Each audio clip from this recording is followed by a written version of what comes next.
Saudi अरब में नमाज के दौरान लाउडस्पीकर पर रोक, मस्जिदों के अंदर दावत नहीं होगी, यह भी सऊदी सरकार ने कहा है।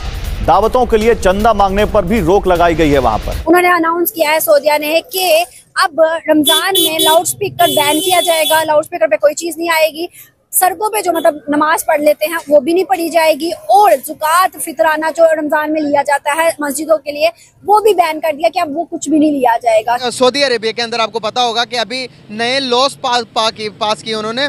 अब बच्चे को मस्जिद में नहीं लेके जा सकते, लाउड स्पीकर पर पाबंदी लग गई है। इमाम जो खुतबा देगा वो पहले भी ये होता था स्क्रिप्टेड, जो कि पहले वो उनके गवर्नमेंट से पास होकर आएगा वहीं बोलेगा। दैट इज पाकिस्तान को ये जो साइडलाइन कर दिया गया है सऊदी अरब ने और बाकियों ने। हम तो बड़े चैंपियन हुआ करते थे और पता नहीं क्या क्या बातें हम सुनते थे।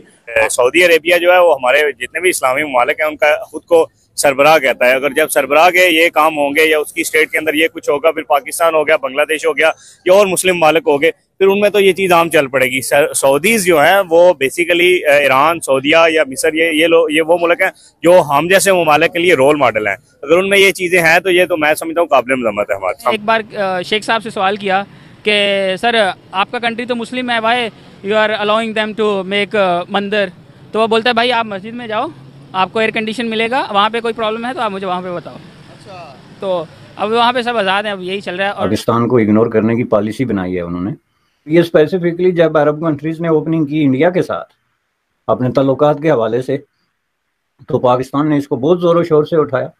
उसकी वजह ज़ाहिर है ये खौफ था कि अगर इंडिया के साथ इनके ताल्लुकात हमसे बेहतर हो गए तो फिर ज़ाहिर है मसला कश्मीर पे इनकी जो है स्टैंड भी वही होगा जो इंडिया का होगा। जय हिंद दोस्तों, सऊदी अरबिया ने मस्जिदों के जो स्पीकर लगे हुए थे उस पर बैन लगा दिया है। साथ में वहाँ का बहुत ही बड़ा कदम उठाया है कि मस्जिद में जितने भी लाउड स्पीकर लगे हैं उस सब पर जो है रोक लगा दिया है। और साथ में मस्जिद के अंदर जो दावत चल रही थी, जो खान पान की व्यवस्था था, उस पर भी जो है वहाँ की सरकार ने रोक लगा दी है। साथ में चंदा लेकर के जो दावत करा रहे थे उस चंदे पर भी रोक लगा दिया गया है पूरी तरह से। इस बात को लेकर के पाकिस्तानी मीडिया में खूब चर्चे हो रहे हैं। पाकिस्तानी लोगों के चिंते बढ़ चुके हैं कि ये मुस्लिम कंट्री होकर भी इतनी सख्ती क्यों हो रहा है, इस बात को समझ नहीं पा रहे हैं। क्योंकि मस्जिदों पे स्पीकर बैन होना ये मामूली बात नहीं है, क्योंकि सऊदी अरबिया में जो है स्पीकरों को बैन कर दिया गया है। जो नमाज के दौरान स्पीकर बजता है और स्पीकर बैन हो गया है। साथ में मस्जिदों के अंदर जो खाना पानी बनता है और दावत का वो भी बैन हो गया है। साथ में जो चंदा लेकर के जो दावत कराते थे उस पर भी बैन लग गया है।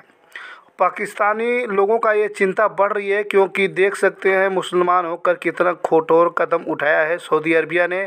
वही बात करें भारत की, तो भारत की सनातनी धर्म ऑस्ट्रेलिया में बढ़ता जा रहा है। क्या वजूहात है इस्लाम की चीजों को वो बैन कर रहे हैं, इन चीजों को और हिसाब से लेके चल रहे हैं। और फेस्टिवल भी इवन के दुबई के अंदर एक सबसे बड़ा लार्जेस्ट मंदिर बना था। क्या वजूहात है कि हिंदुओं के या इंडियंस के या फिर यूरोप के वो सारे इस तरह के कल्चर को अडॉप्ट कर रहे हैं? जी बाजी, ये इसकी सबसे बड़ी वजूहत ये है कि उनके रिलेशन इस्लामी ममालिक से कम और जो है गैर मुस्लिम से ज्यादा मान चुके हैं।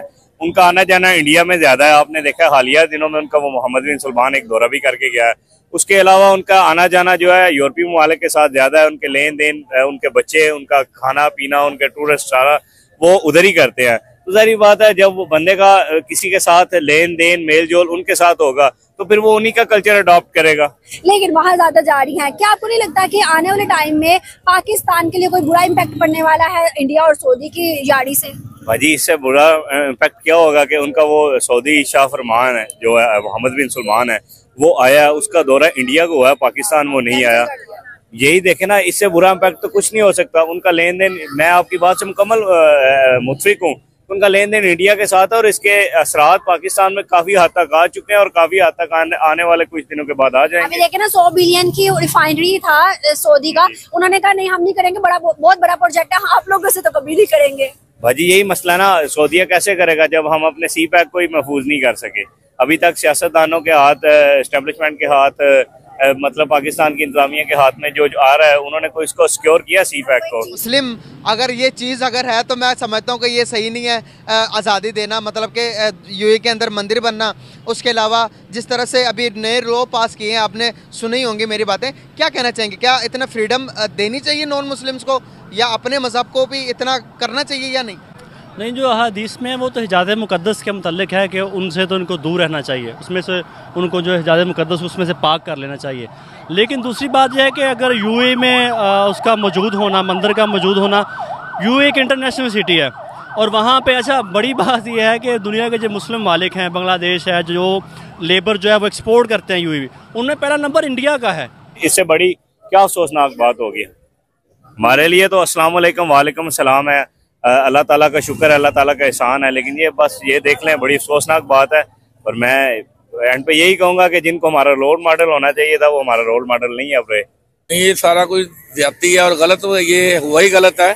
इस्लाम के अंदर हमारे मुसलमान में ये है कि नबी पाक सल्लल्लाहु अलैहि वसल्लम ने फरमाया है कि इस्लाम के 5 अरकान हैं, नमाज, रोज़ा, हज, ज़कात और यानी कि कुर्बानी, यानी कि ईद की यानी कि कुर्बानी है। अगर ये चीज़ें मुसलमान में ख़त्म हो जाएगी तो फिर मुसलमान ही ख़त्म हो जाएगा। सीधी सी बात है। अजान जो है ना, यानी कि अजान का मतलब है कि ऐ लोगो आओ, अल्लाह पाक खुद बुला रहा होता है। जब इंसान नहीं जाएगा तो वो गुमराही की तरफ जाता जाएगा, ठीक है ना। और ज़कात और फतराना जिन लोगों का हक है उन तक पहचान यानी कि पहुँचना चाहिए, ना कि उसको बंद करना चाहिए। दूसरी जानिब मदीना शहर में, सऊदी के अंदर मदीना शहर में अल रशीद मॉल है, उसमें सिनेमा ओपन किया गया है, 10 स्क्रीन लगाई गई है जहाँ पे मूवीज दिखाई जाएंगी मदीना शहर में, ठीक है। और उसके अलावा सऊदी ने योगा को, इंडिया के जो योगा करते हैं उनको बुला के उनको कहा कि इनको प्रैक्टिस करवाओ। इंडिया का योगा अब सऊदी के अंदर आम हो गया है।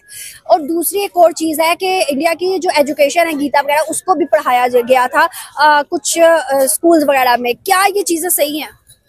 नहीं, ये तो सारा ज्यादती है। हम लोग यानी कि मुसलमान हैं, योगा तो मेरे ख्याल से इनके जिस्म इनके नजर आने वाली बात है, इनकी जैसे ड्रेसिंग में लोग करते हैं, ठीक है ना। दूसरा जो सिनेमा है, अगर हम देखा जाए, अगर कुरान पाक को देखा जाए, उसके मुताबिक ये है कि जब यानी कि क़यामत आएगी उसके बाद ये होगा कि सऊदीया के अंदर सिनेमा बन जाएंगे और हिंदुओं वाले मुकम्मल काम होंगे अरब ममालिक में, अरब ममालिक के अंदर। तो ये तो यानी कि फिर गलत है, ये तो यानी बहुत ज्यादती हो रही है मुसलमान। सुन के कैसा लगा? मुझे तो बहुत दुख हुआ है और ये दुख वाली बात है। आपको क्या लगता है कि हिंदुओं को प्रमोट किया जा रहा है, इंडियन कल्चर को प्रमोट किया जा रहा है? दुबई के अंदर बड़ा मंदिर बनाया गया, उसके वो इनॉग्रेशन के लिए शेख लोग खुद गए, उन्होंने पूजा तक मतलब वो पकड़ा हुआ था जो करते हैं। सर मुझे बताइएगा, क्यों हिंदू कल्चर, इंडियन कल्चर को, यूरोप कल्चर को अडोप्ट किया जा रहा है अरब मुल्क में? मेरे तो ये नेचर है, जो मेरा यानी कि दिमाग जहाँ तक काम करता है, मेरे ख्याल से जब इंसान के पास खुला पैसा आता है ना, वो लोग इंसान। तो भाई ये जनरल बात है, अगर इंडिया की कम्युनिटी वहाँ पे रहती है, उनको अपने मज़हब के मुताबिक वहाँ मजहबी तालीमात इजाज़त करने की भी इजाज़त है। अगर मजहबी तालीमात की इजाज़त है तो डेफिनेटली उनकी मजहबी जगह भी वहाँ पे होगी। तो वहाँ पे अगर वो ज़्यादा तादाद में मौजूद है तो उनका वहाँ पे होना चाहिए। अच्छा, मज़े की बात मैं आपको बता दूँ कि पाकिस्तानी सबसे ज़्यादा एतराज़ करते हैं। और आपको पता है, ये परसों 3, 4, 5 दिनों में मुझे भी पता चला है कि जी सबसे ज़्यादा जो भिखारी हैं वो पाकिस्तान के पकड़े जा रहे हैं। लाहौर एयरपोर्ट से एक फैमिली पकड़ी गई है 4-5 लोगों की, और हरमे पाक में से बकारी पकड़े जा रहे हैं, मदीनातुल मुनव्वरा में से बकारी पकड़े गए हैं। और भाई हम क्या एक्सपोर्ट कर रहे हैं वहाँ पे? ये मुंह और मसूर की दाल।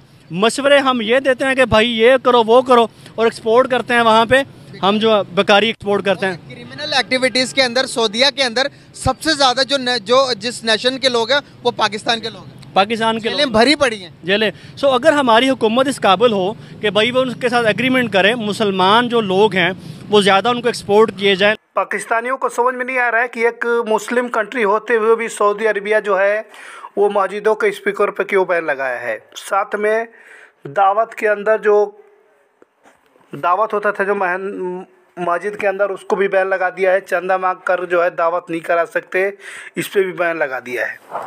तो ये पाकिस्तानी लोग बहुत ही ज़्यादा परेशान दिख रहे हैं, क्योंकि इन लोगों का कहना है कि भारत तो मान लो कि एक हिंदू देश है और सऊदी अरबिया एक टोटली मुस्लिम कंट्री देश है, लेकिन मुस्लिम होकर भी जो है ये बैन क्यों लगा रहे हैं, क्या वजह है कि ऐसा कदम उठा रहे हैं सरकार, ये उन लोगों को समझ में नहीं आ रहा है। क्योंकि ये लोगों को बिल्कुल चौंक चुके हैं जब से ये न्यूज़ आई है कि सऊदी अरबिया ने इतना बड़ा कदम उठाया है, तो पाकिस्तान लोगों की चिंता बढ़ चुकी है। क्योंकि ये भी मुसलमान हैं और ये जज्बे वाली टीम और जज्बे वाला कौम पे ज़्यादा सब भरोसा रखते हैं, आपको मालूम होगा। वही बात करें भारत की, तो भारत की सनातनी धर्म को लेकर के, हिंदू धर्म को लेकर के बहुत ही ज़्यादा डंका पूरा दुनिया में बाज रहा है। अब बहुत तेज़ी से जो है हिंदू सनातनी धर्म के लोग बढ़ते जा रहे हैं। आपने हर जगह भी न्यूज़ में भी देखा होगा किस तरीके से हिंदू देवी देवताओं को पूजा कर पाठ करने वाले विदेशी लड़कियां और सनातनी धर्म को मानने वाले ज़्यादातर पे जो है लोगों की तादाद जो है बढ़ती जा रही है। ये बात को पाकिस्तान के लोगों को भी पता है। अभी रिसेंटली में 8 लाख हिंदू सनातनी धर्म ऑस्ट्रेलिया में जो है आए हुए हैं।